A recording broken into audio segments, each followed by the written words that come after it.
આમ તો ભગવાન પ્રત્યેનો સાચો ભાવ આપને અહીંયા સુધી લઈને આવતો હોય છે ને ભગવાનને જો સાચા મનથી યાદ કરો તો ભગવાન તમને ઘરે પણ દર્શન આપતા હોય છે, પરંતુ ઘણી વખત ભક્તોને એવો ભાવ હોય છે કે દૂર દૂરથી પણ તેઓ ભગવાન દ્વારકાધીશના દર્શન કરવા માટે ખેંચાઈને આવતા હોય છે।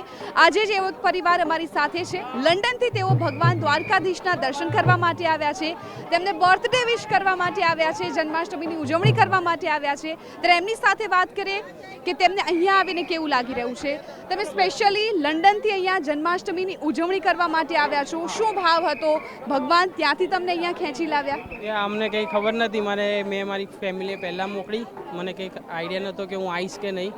બસ ભગવાનની કૃપા છે તો હું ડાયરેક્ટ મારા બિઝનેસને સોર્ટ આઉટ કરીને સીધો અહીંયા દર્શન કરવા આવી રહ્યો છું। તમે કેટલા વર્ષોથી અહીંયા આવો છો કે પહેલી વાર આવ્યા? ના, હું ફર્સ્ટ ટાઈમ દર્શન કરવા આવ્યો અહીંયા આગળ, ને મારી ડોટર છે એ ફર્સ્ટ ટાઈમ ઇન્ડિયા આવી છે। તમે શું કહેશો? આજે ભગવાનનો બર્થડે છે, ભગવાને કઈ રીતે વિશ કરશો? અહીંયા આવીને કેવું લાગી રહ્યું છે? દર્શન કર્યા તમે? હા, જો અમે બહુ ખૂબ સરસ દર્શન કર્યા, અમને આવીને બહુ મજા આવી અને બહુ ખૂબ આનંદ થયો અમને અહીંયા આવીને। તમે શું કહેશો? અમારી 6 વીક્સ હોલિડેઝમાંથી અમે આવ્યા અને અહીંયા દર્શન કરવા આવ્યા, અમને બહુ ગમ્યું।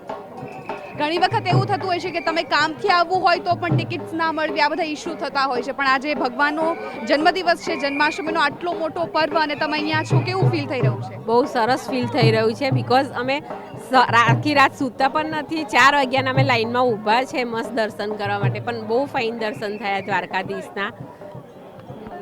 એટલે અહીંયા દેશ વિદેશથી લોકો આવી રહ્યા છે। છેક લંડનથી આ પરિવાર ભગવાન શ્રી કૃષ્ણના દર્શન માત્રથી અહીંયા આવ્યા છે અને ભાવિક ભક્તો છે અહીંયા ઉમટી રહ્યા છે। સવારથી જ અહીંયા ભારે ભીડ જોવા મળી રહી છે અને ભગવાન શ્રી કૃષ્ણનો જે આજે દિવસ છે તેમને ઓર વિશેષ બનાવવામાં આવી રહ્યો છે। કેમેરામેન ઉર્વિશ સોની સાથે હું જિજ્ઞાસા, TV9 દ્વારકા।